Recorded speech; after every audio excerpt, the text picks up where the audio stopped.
to be obviously he stands out in the sense that he looks like he's probably a little too high class for this place, but not this pen even seems more fancy than you'd expect him to have as well. But it's doesn't seem too out of place for him. I know I stand out of place because of my character's beauty and so on, Yeah. and the fact that she's dressed as a sorceress,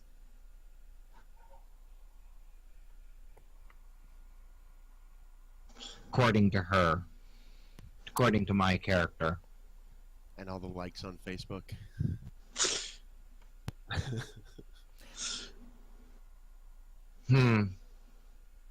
So I'm actually, as I'm not talking to him, I'm gonna just sort of gracefully, gently, like kindly ask to get a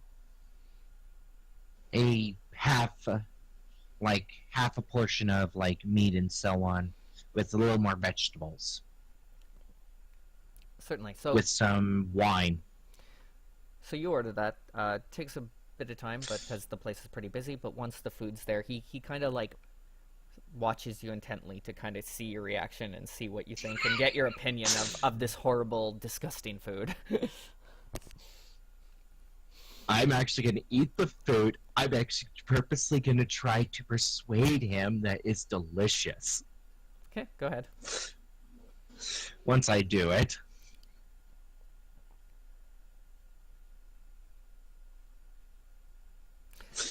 So you eat this food and you start telling him how amazing it is and stuff like that, and basically he seems to almost be shocked because he believes that you're telling him the truth, but based on his own tasting, he's surprised, and he almost starts to think if maybe yours was made better, or they're purposely like trying to make his bad, and it's like a slight against him, and he basically like all of a sudden is like, oh, make one exactly like you made that.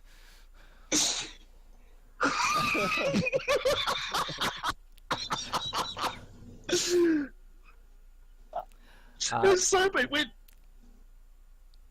Oh, this is good. Yeah, and so basically, as you're waiting for that food, other things start to happen, and now this is something that basically all of you are going to perceive at once. The tables have been gone to, and this is what you all notice. So at the table No Pawking was at, all of a sudden you see a human move quickly and try to whisk away whatever it is it seemed he was concealing.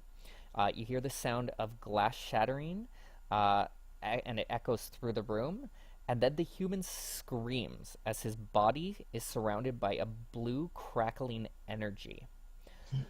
He falls to the floor, and a dagger-like object that was clutched in his hand, or there's a dagger-like object that's clutched in his hand. The dwarf, at the same time, kind of pushes up the table, or pushes away from the table when she sees this, and she starts to move towards the door. Is there any way I could actually roll like Arcana to determine what's going on? Certainly, anyone with Arcana can roll Arcana to see what they know. Shit. You know nothing. I know everything. Cole moves towards the door to intercept. I want to do an acrobatic jump and like a flip in the air and a jump on at the door. Who is that that's doing the jump? It'll open. Yeah, you can attempt to do something at the door. Yeah.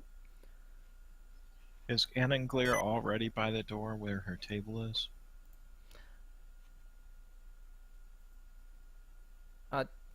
You can be I'm not gonna make it that difficult to move around. If you want to start blocking the door, you can get there in time before the dwarf gets there. If you're trying to intercept. Well, I was just thinking if the dwarf's coming right past her, she'll discreetly stick out her foot and kick the guy's feet out from under him as he's going past and trip him. Okay, you can do an acrobatics check as well.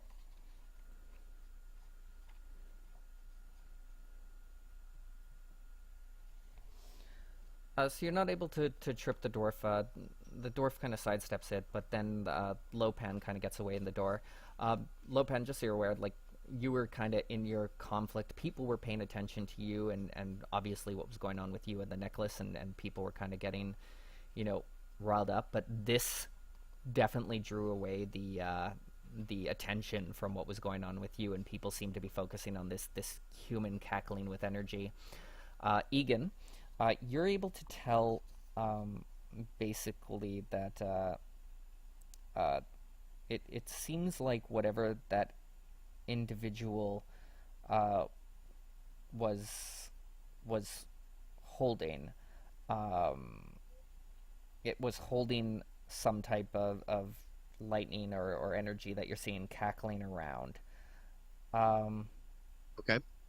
Quick And, question. and as you're watching that, oh, sorry, go ahead. Quick question, yeah. I wasn't trying to cut you off. I'm No. sorry. I didn't hear the description completely. Did you say the creature who was having the blue crackling energy around them dropped a dagger, or that the dwarf dropped the dagger and took off running? So no, the human that is cackling with the blue energy, he fell to the floor, and a dagger-like object is clutched in his hands. I see. Um, And then the dwarf made a run for the door. and the dwarf that was sitting at the table with him basically is just trying to get the heck away from whatever's happening there. Can I react quick enough to cast Thorn Whip on the dwarf and pull him 10 feet closer to me? So you're gonna want to thorn whip the dwarf. Yeah. Okay.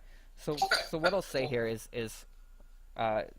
for the sake of just kind of the RP aspect of this, what'll happen is Lopan will kind of like be having this argument with these ladies, trying to basically go like, here, it's back, it's not what I would needed, blah blah blah. Jumps in front of the dwarf, and you thorn whip the dwarf and kind of pull them back a bit. So between you and Lopan, and obviously the one that's trying to trip, you guys are all kind of making sure that dwarf doesn't leave. Yeah. And just another quick question for flavor. I know it's called quote unquote Thorn Whip, but can I for fluff just say it's a webbing? It's just going to do the same thing and pull him 10 feet. It's not going to do anything different. It's just fluff. Sure, Ael's usually pretty good about things as long as it's just reskinning something and it doesn't change the actual effect. Cool. Thank you. If people want to as well, anyone who can see the dagger in the hand of the individual, you can roll a intelligence nature check. I'll do that. Hell, why not? Oh, I'm the only druid who's bad at nature. I still win. I take home all the natures. So Egan and I always mispronounce this, Anne. I'm just gonna say Anne. Those of you who got 15 or higher, basically what you can tell is that's not a dagger in his hand. That's the tooth of a blue dragon. Oh, you went out, Tempo. Sorry, what happened?